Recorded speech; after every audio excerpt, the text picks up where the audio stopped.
Hello students, നമുക്കിന്ന് +1 മാത്തമാറ്റിക്സിന്റെ first ചാപ്റ്ററായ sets എന്ന് പറഞ്ഞ ചാപ്റ്റർ പഠിക്കാം. സെറ്റ്സ്. അപ്പോൾ നിങ്ങളെല്ലാവരും 10ാം ക്ലാസ് ഒക്കെ ജയിച്ചിട്ട് +1ലേക്ക് വന്നേക്കുവാണല്ലോ. അപ്പോൾ സെറ്റ് എന്തുവാ? ഞാൻ ജസ്റ്റ് ഒരു ബേസിക് ഐഡിയ തരാം. എന്നിട്ട് ഞാൻ എപ്പോഴും ചെയ്യുന്ന പോലെ ക്വസ്റ്റ്യൻസ് ആദ്യം തന്നെ പറഞ്ഞ് നമ്മൾ ക്വസ്റ്റ്യൻസിലൂടെ ആയിരിക്കും നമ്മൾ ചാപ്റ്റർ മൊത്തം അങ്ങ് പഠിക്കാൻ പോകുന്നത്. സിമ്പിൾ ചാപ്റ്ററാണ്, വലിയ വലിയ കാര്യങ്ങളൊന്നുമില്ല, ചെറിയ ചെറിയ കാര്യങ്ങളേ ഉള്ളൂ. നമുക്കപ്പം തുടങ്ങാം. സോ സെറ്റ് എന്തുവാടാ? സെറ്റ് എന്ന് വെച്ച് കഴിഞ്ഞാൽ അതിനൊരു ഡെഫിനിഷൻ ഉണ്ട്. A well defined collection of objects. കണ്ടോ? A well defined collection of objects. നമ്മൾ സാധാരണ പറയത്തില്ലേ, സെറ്റാണ്, അതൊരു സെറ്റാണ്. അതെന്ന് വെച്ചാൽ എന്തുവാ? നമ്മളൊരു ബുക്ക് ഷെൽഫിൽ നോക്കിയിട്ട് പറയുവാണ്, ഓക്കെ ഇതൊരു ബുക്കിന്റെ ഒരു സെറ്റാണ്. അല്ലെങ്കിൽ ഞാനൊരു ബുക്കിന്റെ സെറ്റ് മേടിച്ചു, അല്ലെങ്കിൽ ഇപ്പൊ ബുക്കിന് പകരം വേറെ എന്തെങ്കിലുമൊക്കെ പറയാലോ. എന്താ പറയുന്നത്? ഇപ്പം കുറെ കാർഡുകൾ, സോ ലൈക്ക് കാർഡ് ഒരു സെറ്റായിട്ട് ഞാൻ മേടിച്ചു. അല്ലെങ്കിൽ നിങ്ങൾക്ക് പറയാം ഒരു സെറ്റാണ്, ഒരു മീൻസ് നമ്മുടെ ഫ്രണ്ട്സിനെയൊക്കെ നോക്കിയിട്ട് ഓക്കെ ഈ ഗ്യാങ് ഒരു സെറ്റാണ്, അല്ലെങ്കിൽ അവർ സെറ്റാണ് എന്നൊക്കെ നമ്മൾ പറയാറുണ്ട്. ഓക്കെ, ഈ ഒരു കാര്യങ്ങളൊക്കെ തന്നെ. അപ്പോൾ മാത്തമാറ്റിക്സിൽ സെറ്റ് എന്ന് വെച്ച് കഴിഞ്ഞാൽ വെൽ ഡിഫൈൻഡ് ആയിരിക്കണം. അതിൻ്റെ ഒരു കാര്യം എന്ന് വെച്ച് കഴിഞ്ഞാൽ ഇത്രേ ഉള്ളൂ. ഇപ്പം ഞാൻ പറയുവാണ്, ഇംഗ്ലീഷിൽ ആൽഫബറ്റ്സ് ഉണ്ടല്ലോ, അതിനകത്ത് വൗവൽസ് എഴുതാൻ ഞാൻ നിങ്ങളുടെ അടുത്ത് പറഞ്ഞു കഴിഞ്ഞാൽ നമ്മളെല്ലാവരും എഴുതുന്ന ആൻസർ സെയിം ആയിരിക്കും. അതുപോലെ തന്നെ ഞാനിപ്പോൾ പറഞ്ഞ ആ ഒരു രീതിയിൽ തന്നെ അതിനൊരു വെൽ ഡിഫൈൻഡ് ആയിട്ടാണ് ഞാൻ പറഞ്ഞത്, അല്ലേ? വെൽ ഡിഫൈൻഡ് കളക്ഷൻ ആയിട്ടാണ് ഞാൻ നിങ്ങളുടെ അടുത്ത് പറഞ്ഞത്. എന്ന് വെച്ചാൽ ഞാൻ നിങ്ങളുടെ അടുത്ത് പറഞ്ഞത് എന്തുവാ? ഇംഗ്ലീഷിൽ ഇഷ്ടമുള്ള ആൽഫബറ്റ്സ് എഴുതാൻ മാത്രമല്ല ഞാൻ നിങ്ങളുടെ അടുത്ത് പറഞ്ഞത്. ഞാൻ നിങ്ങളുടെ അടുത്ത് എന്താ പറഞ്ഞത്? പർട്ടിക്കുലർ ആയിട്ട് വൗവൽസ് എഴുതാനാണ് പറഞ്ഞത്. അപ്പം നിങ്ങൾ എന്ത് എഴുതും? AIOU, അല്ലേ? ഇത്ര എഴുതി വെക്കും. പക്ഷെ ഞാൻ നിങ്ങളുടെ അടുത്ത് അല്ലാതെ പറയുവാണ്, നിങ്ങൾക്ക് ഇഷ്ടമുള്ളൊരു നമ്പർ പറഞ്ഞേ. അപ്പൊ ഒരാൾ പറയുന്നത് ഒരു നമ്പർ ആയിരിക്കും, മറ്റാൾ പറയുന്നത് വേറൊരു നമ്പർ ആയിരിക്കും, അല്ലെ? അതിന് കറക്റ്റായിട്ട് ഞാൻ വെൽ ഡിഫൈൻഡ് ആയിട്ടൊന്നും പറഞ്ഞില്ല. ഞാൻ ചുമ്മാ പറയാം, ഒരു നമ്പർ പറഞ്ഞേ, എത്ര പറഞ്ഞുള്ളൂ. പക്ഷെ ഞാൻ പറയുവാണ് 1 തൊട്ട് 10 വരെ ഉള്ള നമ്പർ നിങ്ങൾ പറഞ്ഞേ. അപ്പൊ അതിന് എന്ത് പറ്റി? ഒരു വെൽ ഡിഫൈൻഡ് ആയിട്ടുള്ള ഒരു കളക്ഷൻ എനിക്ക് നിങ്ങൾ തരും. ഓക്കെ, അത്രേ ഉള്ളൂ സെറ്റ് എന്ന് വെച്ച് കഴിഞ്ഞാൽ. സോ വെൽ ഡിഫൈൻഡ് ആയിരിക്കണം. അപ്പോൾ വെൽ ഡിഫൈൻഡ് അല്ലാത്ത കളക്ഷനും ആയ കളക്ഷനും തമ്മിലുള്ള ഡിഫറൻസ് ഒക്കെ മനസ്സിലാക്കിയാൽ തന്നെ നമ്മുടെ ഈ ചാപ്റ്ററിന്റെ പകുതി നമ്മൾ പഠിച്ചു കഴിഞ്ഞു. ഓക്കെ, ഒന്ന് നോക്കിയേ. ഇപ്പം ഞാൻ പറയുവാണ്, നിങ്ങൾക്ക് ഇഷ്ടമുള്ള ഒരാളുടെ പേര് എൻ്റെ അടുത്ത് പറയാൻ വന്നു കഴിഞ്ഞാൽ നിങ്ങൾ എന്ത് പറയും? ഒരാൾ പറയുന്ന പേരായിരിക്കത്തില്ല മറ്റേ ആൾ പറയുന്നത്. ഇപ്പോൾ പറയുവാണ്, എടാ നിങ്ങൾക്ക് ഇഷ്ടമുള്ള ഒരു ഫുഡ് പറഞ്ഞേ. പലരും പല ഫുഡ് പറയും. ഓക്കെ, പക്ഷേ ഞാൻ ഒന്നുകൂടെ ഒന്ന് നന്നായിട്ട് ചോദിക്കുവാണെങ്കിൽ എനിക്ക് എന്ത് പറയാൻ പറ്റും? എടാ നിങ്ങളുടെ ക്ലാസ്സിലെ എല്ലാ ബോയ്സിൻ്റെയും പേര് പറഞ്ഞേ. അപ്പോൾ കുറച്ചുകൂടെ ഡിഫൈൻഡ് ആയി, അല്ലേ? അത് വെൽ ഡിഫൈൻഡ് ആയി. ഓക്കെ, അപ്പോൾ അങ്ങനെ പറയുന്നതിന് വെൽ ഡിഫൈൻഡ് എന്ന് പറയും. സോ നമ്മൾ കുറച്ച് എക്സാമ്പിൾസ് ഒക്കെ നോക്കുന്നുണ്ട്. ആ സമയത്ത് നമുക്ക് കുറച്ചുകൂടെ ഐഡിയ കിട്ടും. അപ്പോൾ ഇത്രയും വെച്ചിട്ട് നമുക്ക് ഫസ്റ്റ് ക്വസ്റ്റ്യനിലേക്ക് പോകാം. ഞാനിപ്പോൾ ചെയ്യാൻ പോകുന്നത് എക്സാമ്പിൾ ക്വസ്റ്റ്യൻ ആദ്യം ചെയ്യും, അത് കഴിഞ്ഞിട്ട് എക്സസൈസ് ക്വസ്റ്റ്യൻ ചെയ്യും. അപ്പോൾ നമ്മൾ ഫസ്റ്റ് നോക്കാൻ പോകുന്ന കുറേ എക്സാമ്പിൾ ക്വസ്റ്റ്യൻസ് ആയിരിക്കും. അപ്പോൾ തന്നെ നമുക്ക് പാഠത്തിൽ പഠിക്കാനായിട്ട് ഞാൻ ഇൻട്രൊഡക്ഷനിൽ പറയാത്ത കുറേ കാര്യങ്ങളുണ്ട്, ബേസിക് ഐഡിയ തന്നെ. അതൊക്കെ നമുക്ക് ആ സമയത്ത് ചെയ്യാൻ പറ്റും. എന്നിട്ട് പിന്നെ എക്സസൈസും കൂടെ ചെയ്യുമ്പോഴത്തേക്ക് പാഠം അങ്ങ് സെറ്റ് ആകും. ഓക്കെ, ചാപ്റ്റർ പോലെ തന്നെ ഈ ഓരോ സാധനവും നമ്മൾ പറയാൻ നേരത്ത് നമ്മൾ സെറ്റാക്കി ആയിരിക്കും പോകുന്നത്. അതുപോലത്തെ ഒരു സെറ്റായ ചാപ്റ്ററാണ് ഇത്. ഓക്കെ, വെറുപ്പിക്കുന്നില്ല, നമുക്ക് ഫസ്റ്റ് ക്വസ്റ്റ്യനിലേക്ക് പോകാം. So question page number 3 example 1 ആണ് നമ്മൾ ചെയ്യാൻ പോകുന്നത്. തുടങ്ങാം. സോ ക്വസ്റ്റ്യൻ ഇതാണ്, write the solution set of the equation. എന്നിട്ട് നമുക്കൊരു ഇക്വേഷൻ പറയുന്നുണ്ട്. അത് ഞാനിപ്പോൾ ഇവിടെ നിങ്ങൾക്ക് എഴുതി കാണിച്ചു തരാം. എന്തുവാടാ? x² + x - 2 = 0 in roster form. അപ്പോൾ ഈ റോസ്റ്റർ ഫോം എന്തുവാന്ന് ഞാൻ പറയാം. അതിന് മുമ്പായിട്ട് ഈ ഇക്വേഷൻ തന്നിട്ട് ഇതിന്റെ സൊല്യൂഷൻ കണ്ടുപിടിക്കുന്നത് എങ്ങനെയാണെന്ന് ഞാനൊന്ന് പറഞ്ഞുതരാം. ബേസിക്കലി പറയുവാണെങ്കിൽ ഈ സാധനം നമ്മൾ 10ാം ക്ലാസ്സിൽ പഠിച്ചതാണ്. അപ്പോൾ നിങ്ങൾ വിചാരിക്കരുത്, അയ്യോ ഇതൊക്കെയാണോ പഠിക്കാനുള്ളത് ഈ ചാപ്റ്ററിൽ. അല്ല, ഇതൊക്കെ നമ്മൾ 10ാം ക്ലാസ്സിൽ പഠിച്ചുകൊണ്ട് 10ാം ക്ലാസ്സിൻ്റെ ഒരു ഐഡിയ വെച്ച് നിങ്ങൾ ചെയ്യേണ്ട സാധനങ്ങളാണ്.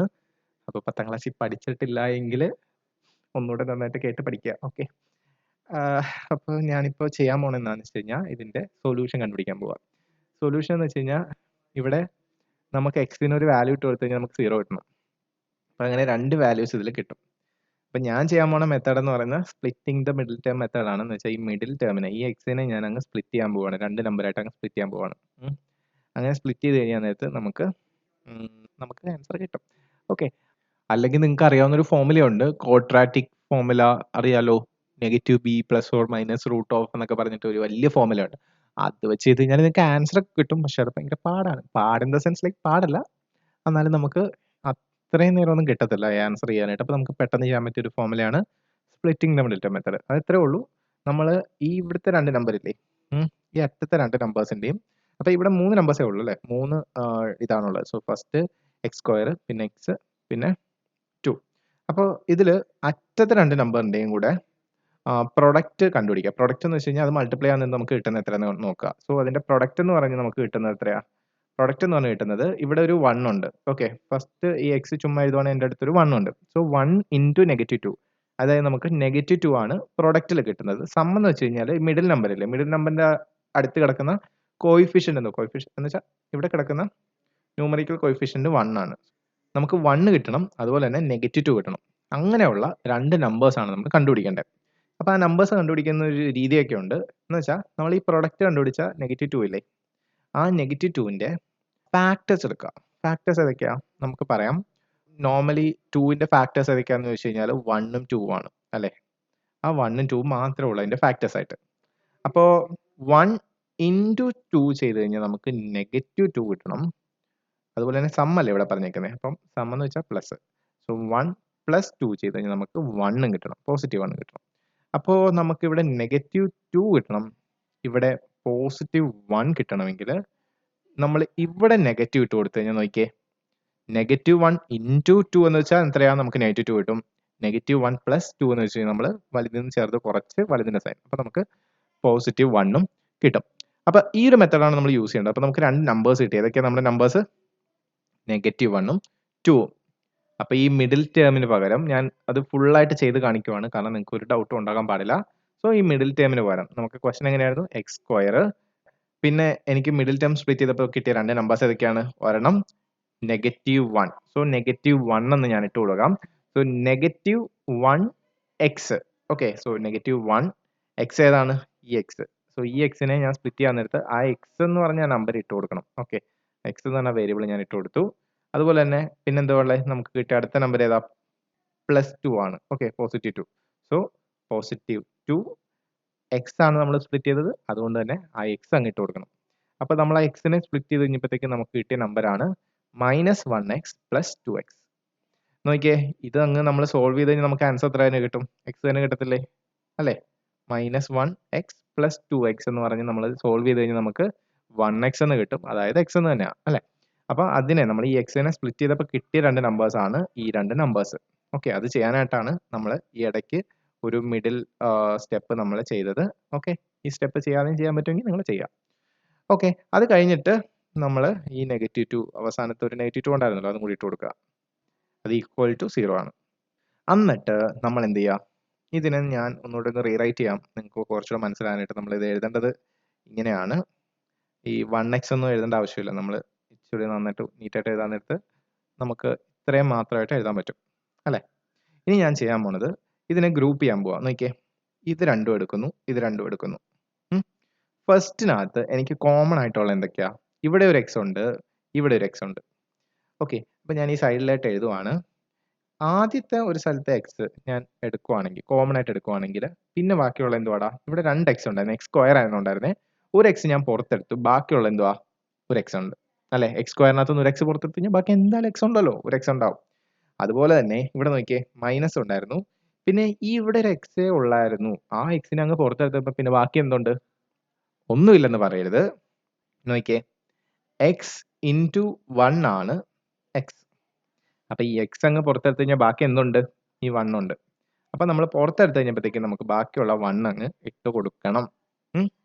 അതുപോലെ തന്നെ ഇവിടെ കോമൺ ആയിട്ടുള്ള എന്തുവാ? ഈ സെക്കൻഡ് ഗ്രൂപ്പ് എടുക്കുവാണെങ്കിൽ ഇവിടെ കോമൺ ആയിട്ടുള്ള 2 ആണ്. അപ്പം ഞാൻ 2 പുറത്തെടുത്തു എന്ന് വെച്ചോ.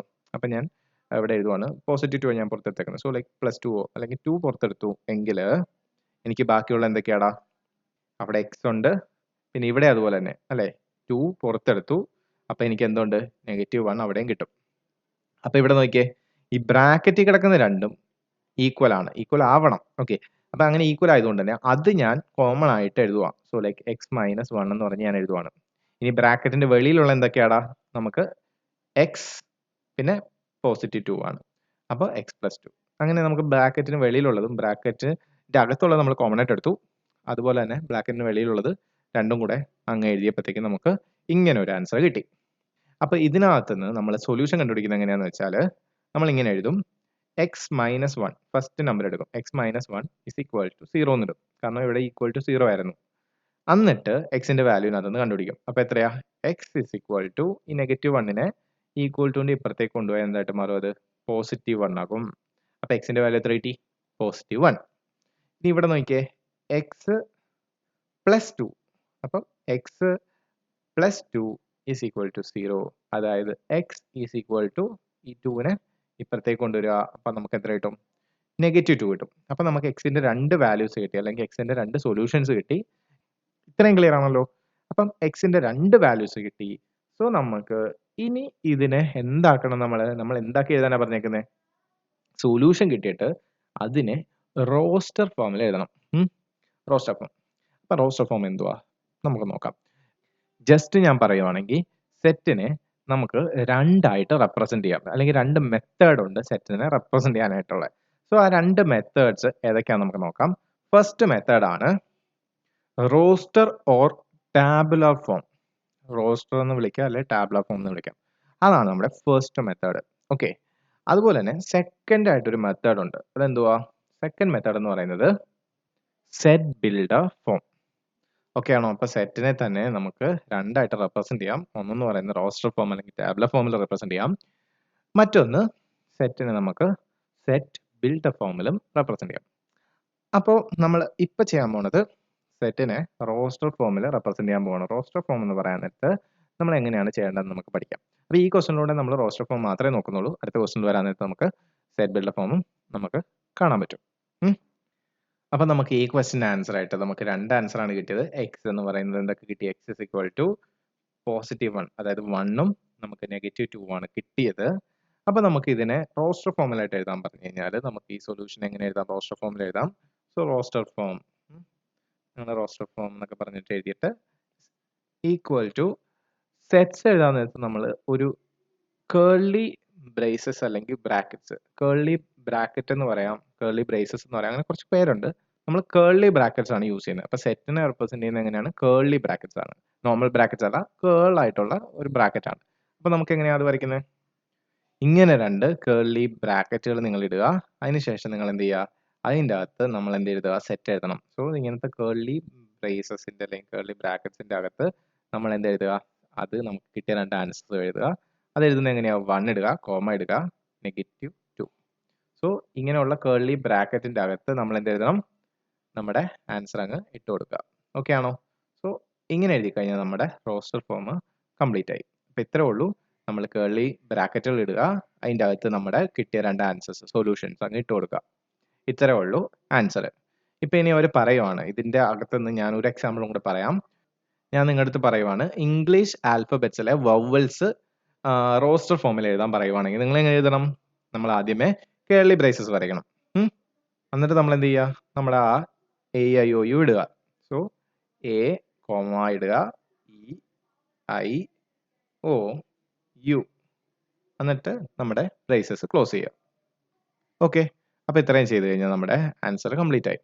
അപ്പോൾ റോസ്റ്റർ ഫോമിൽ എഴുതാൻ പറഞ്ഞാൽ മനസ്സിലായല്ലോ. നമ്മുടെ ബ്രേസസിൻ്റെ അകത്ത് ആ ഒബ്ജക്ട്സ് എഴുതുക. അപ്പോൾ ഇതിനെ പറയുന്ന പേരാണ് ഒബ്ജക്ട്സുകൾ. അപ്പോൾ ഇതിനകത്ത് 5 ഒബ്ജക്റ്റ് ഞാൻ എഴുതിയിട്ടുണ്ട്. സോ ഇത് ഒബ്ജക്റ്റ് എന്ന് പറയാം, അല്ലെങ്കിൽ നമുക്ക് എലമെന്റ്സ് എന്ന് പറയാം, മെമ്പേഴ്സ് പറയാം. അപ്പോൾ ഈ വാക്കുകളൊക്കെ യൂസ് ചെയ്യുന്നത് എന്ത് തന്നെയാണ്? ടേംസ്. ഇതിൻ്റെ അകത്ത് എഴുതിയിരിക്കുന്ന ടേംസിനെയാണ് നമ്മൾ ഒബ്ജക്റ്റ് എന്ന് ഞാൻ ചിലപ്പോൾ വിളിക്കും, അല്ലെങ്കിൽ എലമെന്റ്സ് എന്ന് പറയും, അല്ലെങ്കിൽ മെമ്പേഴ്സ് എന്ന് പറയും. ഇതെല്ലാം പറഞ്ഞു കഴിഞ്ഞാൽ എന്ത് തന്നെയാണ്? ആ സെറ്റിൻ്റെ അകത്തുള്ള ആ ടേംസിനെയാണ് നമ്മൾ ഒബ്ജക്റ്റ് അല്ലെങ്കിൽ എലമെന്റ് അല്ലെങ്കിൽ മെമ്പേഴ്സ് കൊണ്ട് ഉദ്ദേശിക്കുന്നത്. ഓക്കെ ആണല്ലോ. അപ്പോൾ ഇത്രയും കൊണ്ട് നമ്മുടെ എക്സാമ്പിൾ 1 കഴിഞ്ഞു. അങ്ങനെയാണ് നമുക്ക് അടുത്ത ക്വസ്റ്റനിൽ നമ്മൾ സെറ്റ് ബിൽഡർ ഫോം കണ്ടുകൊണ്ട് നമുക്ക് അതിനെ റോസ്റ്റർ ഫോമിലാക്കുന്നത് എങ്ങനെയാണെന്ന് നമുക്ക് പഠിക്കാം. ഓക്കെ. അപ്പോൾ സെറ്റ് ബിൽഡർ ഫോമിന്റെ ഒരു ഐഡിയയും കിട്ടും. അതുപോലെ തന്നെ നമുക്ക് റോസ്റ്റർ ഫോമിന്റെ നെക്സ്റ്റ് ലെവൽ ഓഫ് ക്വസ്റ്റ്യൻ ചെയ്യാം. ഓക്കെ. അങ്ങനെയാണെങ്കിൽ അടുത്ത വീഡിയോ കാണാം. Thank you.